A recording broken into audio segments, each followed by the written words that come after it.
देख रहे हैं द न्यूज और मैं रानी गुप्ता आपके साथ। इस वक्त जो मतगणना हो रही है बंगाल पंचायत चुनाव को लेकर के, उसकी लेटेस्ट अपडेट सामने आ रही है। आपको बता दें कि इस वक्त अगर हम अलग अलग जिलों की बात करें जहां पर बीजेपी टीएमसी को कड़ी टक्कर देते हुए नजर आ रही है, तो यहां पर नंदीग्राम है, पुरुलिया है और इसी के साथ ही तमाम ऐसे गांव हैं, जिले हैं जहां पर आप जो नेक टू नेक फाइट देख सकते हैं बीजेपी और टीएमसी के बीच, वो कांटे की टक्कर नजर आ रही है।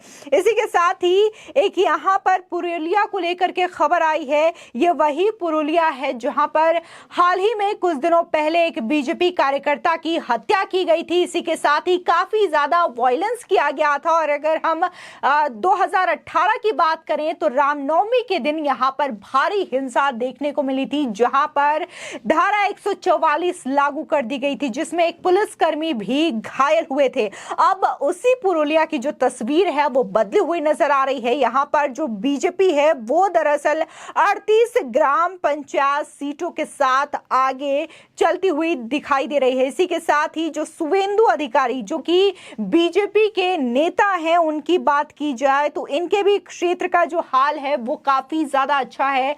यहां पर भी बीजेपी काफी ज्यादा अच्छी बढ़त बनाए हुए नजर आ रही है। और वो शुवेंदु अधिकारी के जो वार्ड्स है वहां पर बीजेपी शानदार जीत हासिल कर रही है। और खासकर अगर हम नंदीग्राम की बात करें तो वहां पर भी बीजेपी बहुत अच्छा प्रदर्शन कर रही है। और कुछ ऐसे मुस्लिम कैंडिडेट जो कि बीजेपी की टिकट से चुनाव लड़ रहे हैं वो भी जीत रहे हैं। इसी के साथ ही अगर हम वर्तमान में जो आंकड़ों की बात करें, सीटों की बात करें, तो यहाँ पर टीएमसी की जो सीटें हैं वो 24,687 है। इसी के साथ ही बीजेपी की 3,689, लेफ्ट की 1,547, कांग्रेस पार्टी की 898 सीट सामने आ रही है। इसी के साथ ही अगर हम और भी अपडेट की बात करें तो यहाँ पर जो बीजेपी है उसका प्रदर्शन काफी ज्यादा अच्छा नजर आ रहा है। लेकिन इस बीच बहुत सारे ऐसे एरिया हैं जहां पर अभी भी मतगणना के दौरान भी हिंसा देखने को मिल रही है। आपको बता दें कि एक जो खबर हावड़ा से सामने आ रही है, वहां देखने को मिल रहा है कि कैसे बीजेपी के जो कैंडिडेट हैं, बीजेपी के जो एजेंट हैं, उनके साथ टीएमसी पार्टी के कार्यकर्ता किस तरीके से व्यवहार कर रहे हैं। बता दें कि एक जो महिला कैंडिडेट है उनकी तस्वीर सामने आई है। वो दरअसल जा रही थी वोटिंग काउंटिंग सेंटर के अंदर जाने का प्रयास कर रही थी, जिसके बाद उनके साथ दुर्व्यवहार किया जाता है, उनके कपड़े तक फाड़ दिए जाते हैं। इसी के साथ ही कई सारे कार्यकर्ताओं के साथ मारपीट भी की गई है। बीजेपी के जो एजेंट हैं और इसी के साथ ही कई सारे पत्रकार हैं, इन्हें सुबह से ही काउंटिंग सेंटर में प्रवेश नहीं करने दिया जा रहा है। इसी के साथ ही आपको बता दें कि कई सारे ऐसे लोग जो कि इस हिंसा को लेकर के बहुत ज्यादा परेशान हुए, बहुत ज्यादा दुखी हुए, उन्होंने असम जाने का रास्ता भी चुना। करीब 133 ऐसे लोग हैं जो कि असम पहुंचे हैं, जिनका डेटा जो है वो असम के सीएम हेमंता बिश्व शर्मा ने खुद साझा किया है। पहले तो उन्होंने ट्वीट करके इस बात की जानकारी दी, जिसके बाद देखने को मिला कि शुवेंदु अधिकारी ने भी इस मामले को लेकर के हेमंता बिश्व शर्मा का धन्यवाद भी दिया। बता दें दरअसल वोटों की गिनती कड़ी सुरक्षा के बीच मंगलवार सुबह 8 बजे से ही जारी है। राज्य चुनाव आयोग के मुताबिक मतगणना अगले 2 दिन तक जारी रह सकती है, इसलिए समग्र नतीजे आने के वक्त लगेगा। उल्लेखनीय है कि 2018 के पंचायत चुनाव में टीएमसी ने पंचायत की 34% सीटों पर निर्विरोध चुनाव जीता था और कुल मिलाकर के 90% सीट पर जीत हासिल की थी।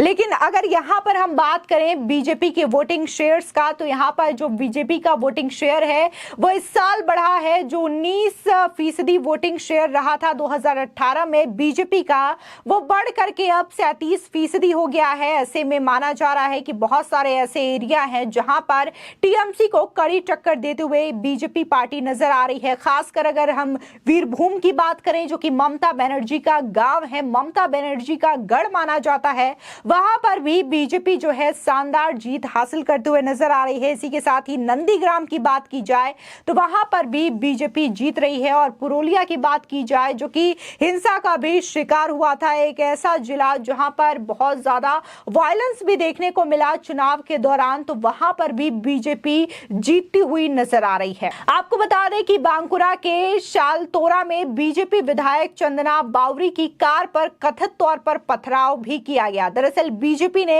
इसका आरोप टीएमसी पार्टी पर लगाया है। हालांकि टीएमसी ने इन आरोपों से खारिज कर दिया है, लेकिन बहुत सारी ऐसी घटनाएं सामने आ रही है जहां पर बीजेपी और कांग्रेस कार्यकर्ताओं के साथ इस तरीके का सलूक किया जा रहा है। बता दें, बंगाल में पंचायत चुनाव की मतगणना के बीच बीजेपी ने टीएमसी पर जमकर हमला बोला।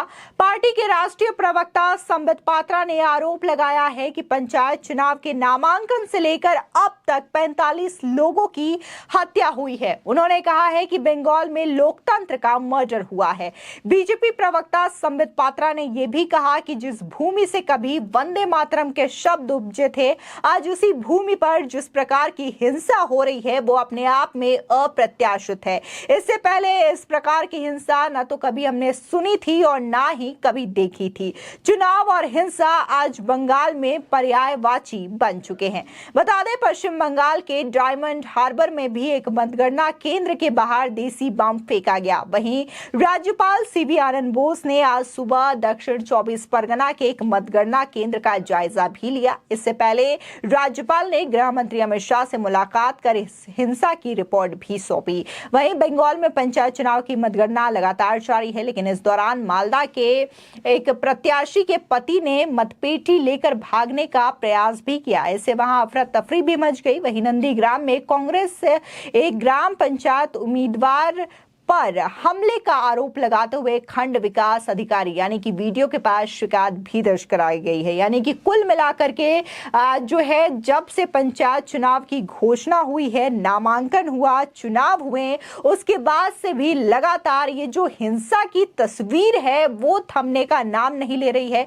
एक के बाद एक ऐसे जो मामले हैं सामने आ रहे हैं जहां पर वोट देने के दौरान लोगों पर बमबाजी की जा रही है। कोई मतपेटी पर आग जनी कर दे रहा है, कोई मतपेटी को लेकर के भागने का प्रयास कर रहा है। तो इस तरीके की तमाम तस्वीरें सामने आई है, लेकिन इन तमाम तस्वीरों को लेकर के सवाल बस एक ही उठ रहा है ममता सरकार पर कि क्या अब ममता बनर्जी जो हैं वो बंगाल को संभालने में असहाय हो गई हैं, असमर्थ हो गई हैं, जिसकी वजह से वहां पर इस तरीके की हिंसा देखने को मिलती है। ये न सिर्फ आज की बात है, बल्कि कई सालों से ये सिलसिला बंगाल में बदस्तूर जारी है। जब जब वहां पर इस तरीके के चुनाव होते हैं, चाहे ग्राम पंचायत के चुनाव हो, विधानसभा के चुनाव हो या लोकसभा के चुनाव हो, इस तरीके की हिंसा वहां पर आम बात हो गई है। इसके बावजूद ममता सरकार जो है इस हिंसा को लेकर के ना तो तैयारी करती है, ना ही उचित व्यवस्था करती है। आपको बता दें कि इस मामले को लेकर के दरअसल